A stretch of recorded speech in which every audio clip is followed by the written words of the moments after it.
간증이라는 제목으로 오늘 말씀을 살펴보고자 합니다.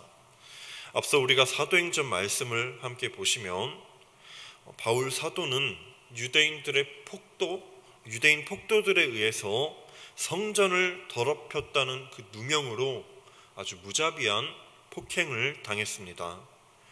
그러다가 그 무리를 진정시키기 위해 바울을 체포한 로마의 천부장이 있었는데 그 천부장 손에 이끌려서 성 안으로 들어오게 되었습니다.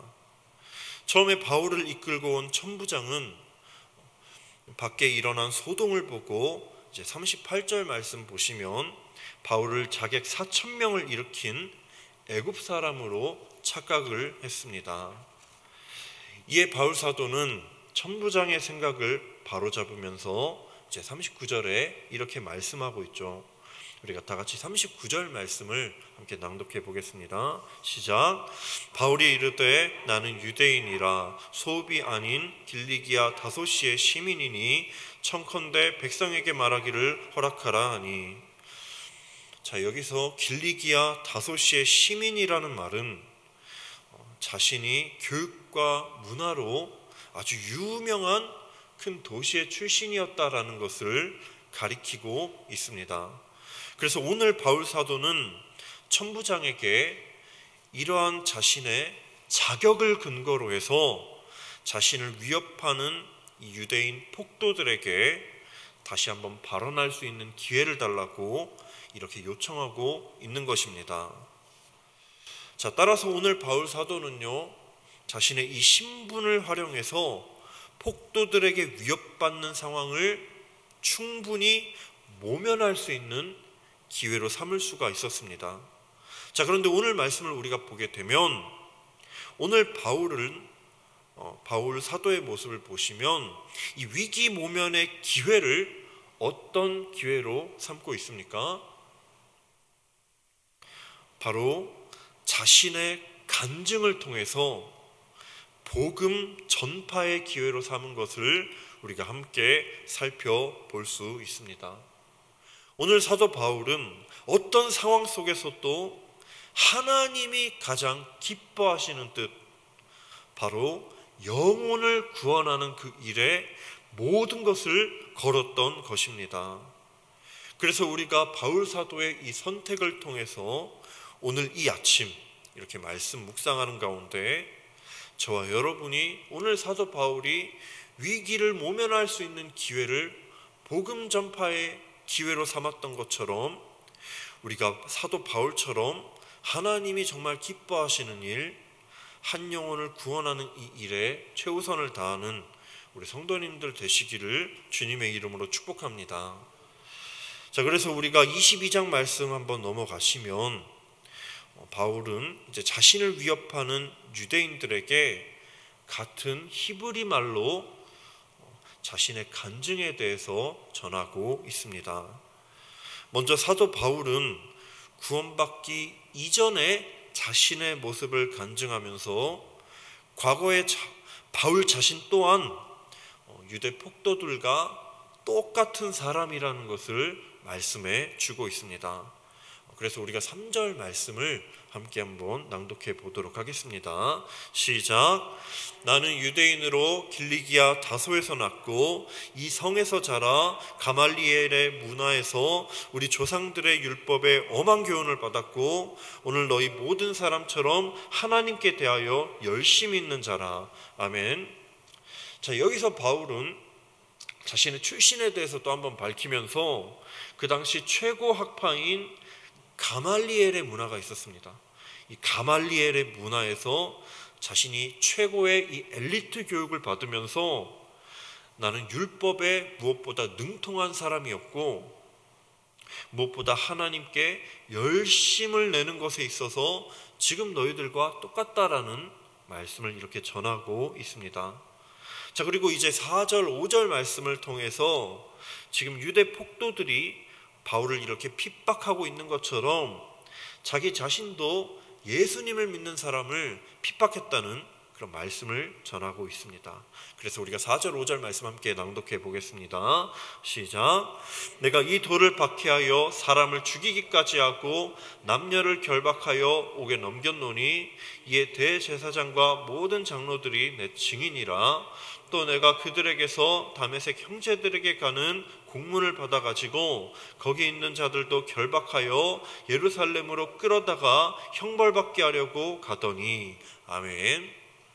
자, 이미 우리는 여러분 사도행전 9장 말씀을 살펴보시면 우리가 너무나도 잘 알고 있듯이 사도 바울은 이제 하나님께 대한 열심이 가득했는데 이제 그 열심이 뭔가 잘못되어서 이제 예수님을 믿는 자들을 결박하고 잡아넣는 데 있어서 아주 가장 앞장섰던 인물이었습니다.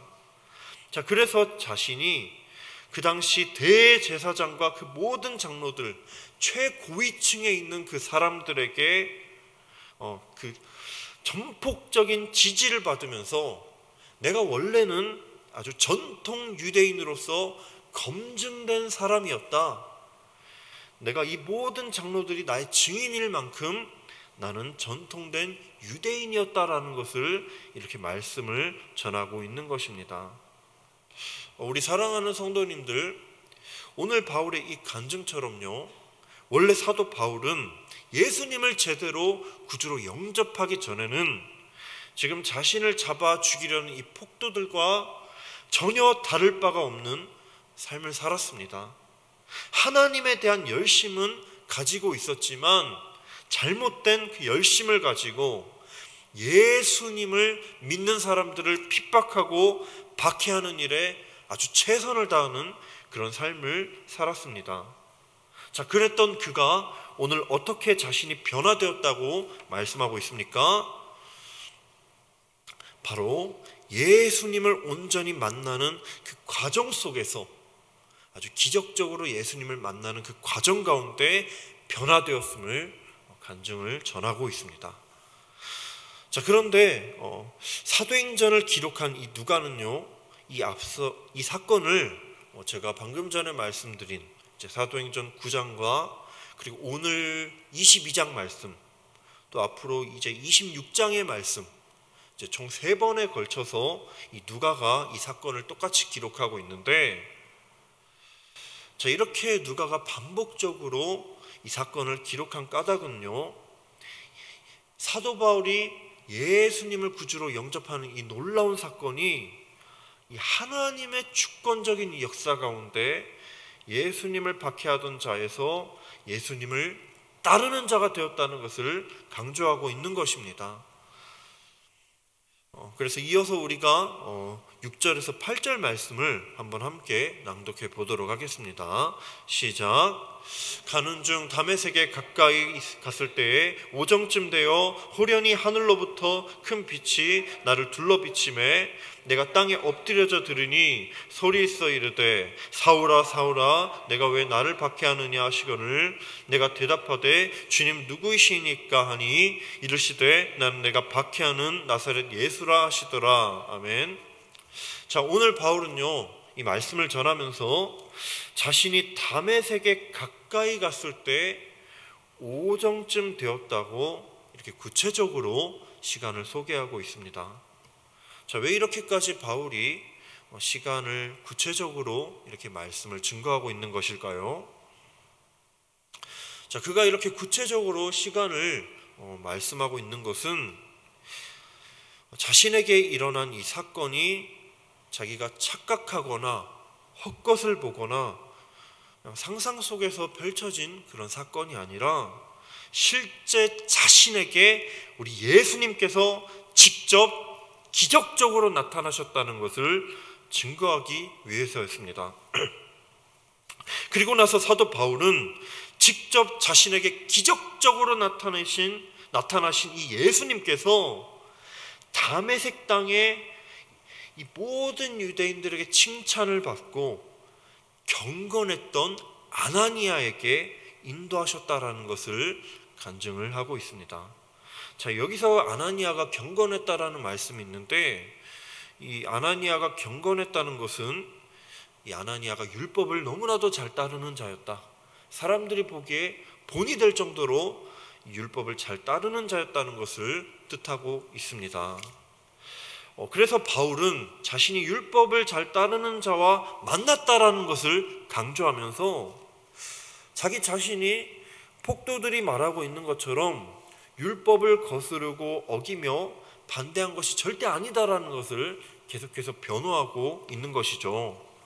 자, 그렇게 바울은 아나니아와 마주하게 되었는데, 자, 오늘 말씀을 보시면 바울을 아나니아가 먼저 찾아왔는데 이 아나니아가 하나님께서 바울에게 베푸신 은혜가 얼마나 큰 은혜인지를 구체적으로 말씀해 주고 있습니다. 그래서 오늘 14절 15절 말씀 한번 낭독해 보도록 하겠습니다. 시작. 그가 또 이르되 우리 조상들의 하나님이 너를 택하여 너로 하여금 자기 뜻을 알게 하시며 그 인을 보게 하시고 그 입에서 나오는 음성을 듣게 하셨으니 내가 그를 위하여 모든 사람 앞에서 내가 보고 들은 것에 증인이 되리라. 아멘. 자, 여기서 아나니아는요, 바울이 어떻게 하나님께 구원받고 은혜를 받고 있는지 이렇게 네 가지로 설명을 전하고 있는데, 먼저 첫 번째로는 하나님이 너를 택하셨다라는 것을 말씀을 전하고 있죠. 그리고 두 번째로 자기 뜻을 하나님께서 알게 하셨다라고 말씀하고 있습니다.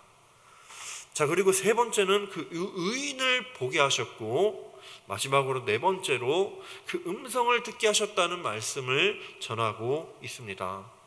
자, 아나니아가 이런 과정들, 네 가지 과정들을 이렇게 차례대로 소개하고 있는데, 자, 이 과정을 세세하게 말씀해 주면서 아나니아가 바울에게 강조하고자 한 것은 무엇입니까? 그 뜻이 무엇입니까, 여러분? 지금 바울이 자기 스스로 뭔가 능력이 대단해서, 자기 스스로 자격이 충분해서 구원을 받게 된 것이 아니라는 것을 강조하고 있는 것입니다. 바울이 하나님께 택함 받아서 하나님의 자녀가 된 것은 오직 하나님께서 주신 그 은혜 가운데 구원받은 하나님의 자녀가 되었다라는 것을 분명하게 강조하고 있는 것입니다. 자, 그리고 나서 아나니아는요, 하나님께서 바울에게 주신 사명에 대해 말씀하면서 16절 마지막 부분에 모든 사람 앞에서 내가 보고 들은 것에 증인이 되리라 라는 말씀, 15절 마지막 부분에 증인이 되리라는 이 말씀을 전하고 있습니다. 자, 이 증인이 되리라는 이 15절 마지막 부분의 말씀은요, 이는 보고 듣고 믿게 된 예수님의 이 증인으로 사는 것이 바로 이 구원받은 자의 그 삶의 결과라는 것을 이렇게 전하고 있는 것입니다. 우리 사랑하는 성도님들, 우리가 구원받은 하나님의 자녀가 된 것은요, 오늘 사도 바울과 같이 우리 스스로 우리 자격이 대단해서, 능력이 대단해서 된 것이 결코 아닙니다. 우리 자신의 힘으로 구원받은 것이 아니라 오늘 바울이 하나님께 택함 받았던 것처럼 우리 또한 하나님께서 우리를 택하심이 있었기 때문에 우리가 이렇게 하나님의 자녀로 살아갈 수 있게 된 것입니다. 그리고 우리를 구원하시기 위해 독생자이신 예수님을 우리 하나님께서 우리 죄 대신해서 십자가에 달려 죽이셨다 다시 부활하게 하셔서 죄인된 우리를 하나님의 자녀로서 삼으신 이 놀라운 하나님의 구원의 계획을, 그 하나님의 놀라운 뜻을 우리로 하여금 하나님께서 깨닫게 하셨기 때문에 우리가 하나님의 자녀로 바로 설 수 있게 된 것입니다. 따라서 우리 사랑하는 성도님들, 우리는 하나님의 자녀가 된 것, 이렇게 예배할 수 있게 된 것은요, 오직 하나님께서 우리에게 베풀어 주신 이 은혜 가운데, 하나님이 우리에게 베풀어 주신 이 은혜의 선물 때문에 우리는 하나님의 자녀가 될 수 있었습니다. 자, 그래서 우리의 삶은요, 오늘 사도 바울이 주님께로부터 주님을 증거하는 사명, 예수님을 전하는 사명을 받았던 것처럼 우리 또한 하나님께 거저 받은 이 은혜를 받은 것에서 그치는 것이 아니라, 하나님의 사랑을 받은 것에서 그치는 것이 아니라, 우리는 이 바울처럼 이 땅 가운데 하나님께 받은 사명, 이 사랑을 우리가 흘려보내는 역할을 감당해야 되는 것입니다. 우리 삶을 통해 예수 그리스도를 증거하는 복음의 증인으로서 반드시 살아가야만 하는 것이죠. 자, 그렇다면 여러분, 우리가 어떻게 한 번에 이렇게 변화된 이 바울처럼 역경과 고난, 숱한 고난에도 굴하지 않고 복음을 증거하는 증인으로서 살아갈 수 있습니까? 우리가 어떻게 예수님을 당당하게 전하며 살 수 있습니까? 우리가 오늘 16절 말씀 보시면 아나니아가 이렇게 말씀을 전하고 있습니다. 한번 16절 말씀 낭독해 보도록 하겠습니다. 시작. 이제는 왜 주저하느냐? 일어나 주의 이름을 불러 세례를 받고 너의 죄를 씻으라 하더라. 아멘. 우리 사랑하는 성도님들, 이 말씀이 무슨 뜻입니까? 여기서 먼저 일어나라는 말씀이 있는데, 이 말씀은 너희는 주저하지 말고 곧장 행동으로 순종으로 옮기라는 그런 말씀의 뜻을 가지고 있습니다. 자, 그리고 세례를 받는다라는 것은요, 예수님의 이름을 부름으로써 이제 예수님을 나의 구주로 받아들이겠습니다, 예수님을 나의 구주로 믿겠습니다라는 결단과 함께 사람들이 보는 앞에서 공적으로 자신의 죄를 하나님께 고백하고 하나님께 용서받는다라는 것을 뜻하고 있습니다.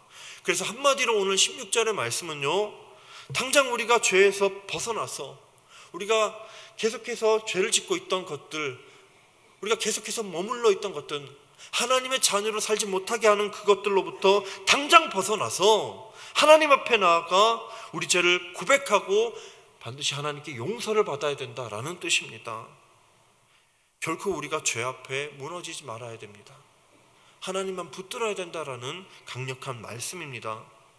우리가 하나님만 날마다 붙들며 살아갈 때, 죄에서 머무르지 않고 늘 하나님께 붙잡고 기도하며 간절히 나아갈 때, 그때 우리 주님께서 바울의 눈을 다시 보게 하셨을 뿐만 아니라 삶의 최우선순위를 바라보는 이 눈까지 변화시켜 주셨던 것처럼, 우리가 결코 주저하지 않고 하나님께 우리 연약함, 이 죄들을 고백하면서 간절히 하나님을 기도하며 나아갈 때 하나님께서는 반드시 우리의 삶까지도 변화시켜 주실 것입니다. 사랑하는 성도님들, 오늘 우리가 이 바울의 간증을 통해서 그가 하나님께 받은 은혜로 하나님의 자녀가 되었고 그 인생이 완전히 달라지게 되었음을, 하나님의 은혜 가운데 완전히 달라지게 되었음을 우리가 이렇게 살펴보았습니다. 그래서 지금까지 바울의 삶은 자신의 학문을 자랑하고 기독교인을 박해하는데 최선을 다하는 삶을 살았습니다. 그러나 예수님을 은혜 가운데 기적적으로 만나고 난 후에는 이제 자신이 지금까지 자랑으로 여겼던 그 모든 것들을 배설물로 여기고 이제 하나님께서 가장 기뻐하시는 뜻, 복음을 전파하고 수많은 영혼들을 구원하는데 온 힘을 다했습니다. 그래서 오늘 사도 바울은요, 자기 자신을 변호할 수 있는 이 절호의 기회를 자신의 간증을 통해서 복음 전파의 기회로 삼은 것입니다. 끝까지 그는 자신을 위한 삶을 산 것이 아니라 예수 그리스도의 증인으로서 살기를 결단한 것을 우리가 말씀을 통해 볼 수 있습니다. 따라서 우리 사랑하는 성도님들, 우리가 이 말씀을 통하여 오늘 이 바울과 같이 우리가 예수 그리스도의 증인으로서 날마다 예수님을 증거하며 살기로 결단하기를 간절히 원합니다. 혹여나 우리로 하여금 주저하고 머뭇거리게 하는 내 안에 죄악들이 있다면 우리에게 놀라운 은혜를 날마다 베풀어 주시는 하나님, 우리를 친히 자녀 삼아 주신 우리 하나님께 우리 죄악된 이 모든 것들을 다 내어드리고 하나님께서 우리에게 주시는 은혜를 날마다 구하는 우리 성도님들 되시기 바랍니다.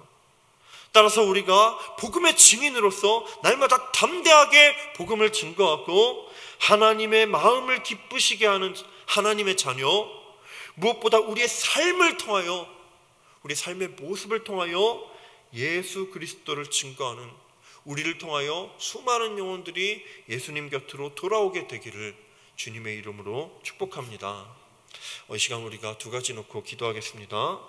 먼저 매일의 삶 가운데 우리가 하나님의 자녀가 된 것이 우리가 하나님께서 주시는 전적인 은혜로 된 것임을 깨닫고 감사하며 살게 하소서. 날마다 담대함을 허락해 주셔서 우리가 주저하지 않고 날마다 머뭇거리지 않게 하시고 우리의 삶을 통하여, 우리 삶의 모습을 통하여 예수 그리스도를 온전히 증거하게 해달라고 시간 함께 기도하도록 하겠습니다.